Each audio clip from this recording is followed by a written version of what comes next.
लाल कांद्यामध्ये मागच्या वर्षी मी आता एक पाक काढला केल्यामुळं, म्हणजे ज्या पहिल्या प्रॅक्टिसेस चुकल्या होत्या त्यामुळं त्याला जास्त त्रास दिला. तर मी नवीन प्लांटेशन करणार आहे, पण त्या प्लॉटमध्ये मी लाल कांदा लावला पहिल्याच वर्षी आणि लाल कांद्यामध्ये फुमणी आणीचा प्रादुर्भाव जास्त झाला. तर मी आपलं बायोकेअर वापरला विजय ॲग्रोचं.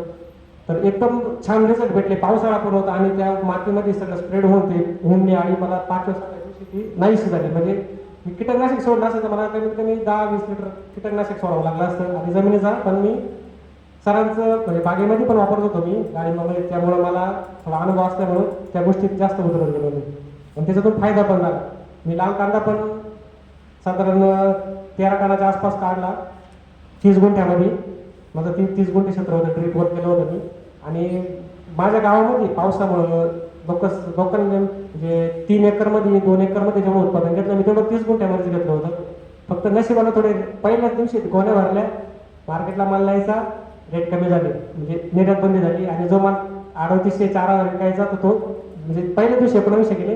पण त्यानंतर असं झालं की बाकीच्यांचा माल जर 2000 केला तर माझा 2400-2500 या रेटमध्ये माल विकत होता.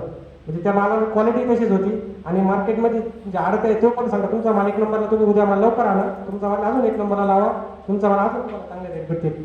हे सर्व विजय ॲग्रो आणि विजय ॲग्रो